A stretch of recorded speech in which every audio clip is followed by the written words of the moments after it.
Tiga makanan yang menyebabkan batu ginjal. Yuk kita bahas, tapi sebelum itu penting agar konsultasi dulu supaya tepat penanganan dan solusinya. Bagi Bapak Ibu yang mau konsultasi sama saya, silakan pencet tombol plus yang ada di sini agar komunikasi kita tidak dibatasi dan saya bisa membalas pesan dari Bapak Ibu.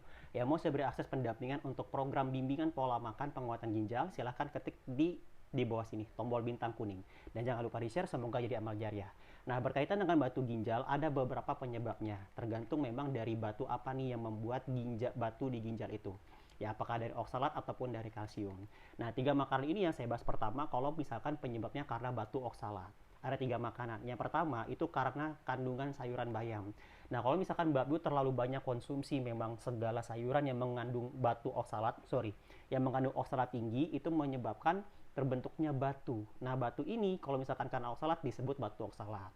Nah, selain dari bayam, yang kedua adalah dari coklat. Perlu diperhatikan juga.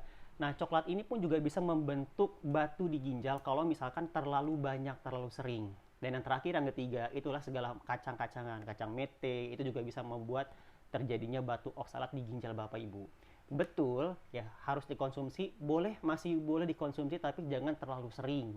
Itu yang pertama, kalau misalkan Bapak Ibu tidak mau terkena risiko dari batu ginjal itu tersendiri. Nah, untuk penanganannya, apakah perlu operasi? Jawabannya belum tentu, tergantung dari ukurannya masing-masing. Kalau misalkan ukurannya di bawah 50 mm untuk batu ginjal, memang penanganannya itu tidak perlu operasi, ataupun biasanya dokter pun kasih tidak memberi obat. Karena dengan Bapak Ibu mengatur pola hidup, mengatur gaya hidup, olahraga, istirahat yang cukup, pola pikirnya juga jangan sampai stres, pikiran positif, dan pola makan itu bisa membuat batu di ginjal itu hancur dengan sendirinya. Tetapi memang kalau ukuran sudah terlalu besar atau ukurannya besar tapi belum cukup untuk operasi ataupun nggak perlu operasi dulu, biasanya diresepi obat. Dan kalau memang sudah sangat kronis yang terakhir, itu biasanya harus tindakan untuk operasi.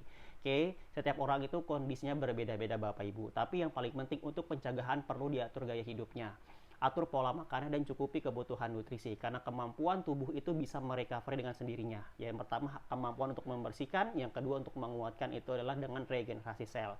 Silahkan konsultasikan kembali, saya memang meresepi 2-3 nutrisi bagi Bapak Ibu yang untuk menjalani program penguatan ginjal supaya batu ginjal itu hancur dengan sendirinya. Tapi perlu konsultasi dulu. Bagi yang mau konsultasi sama saya dan mau menjalani program penguatan ginjal dengan nutrisi, cek di profil, hubungi saya. Terima kasih, kalau bermanfaat jangan lupa di share.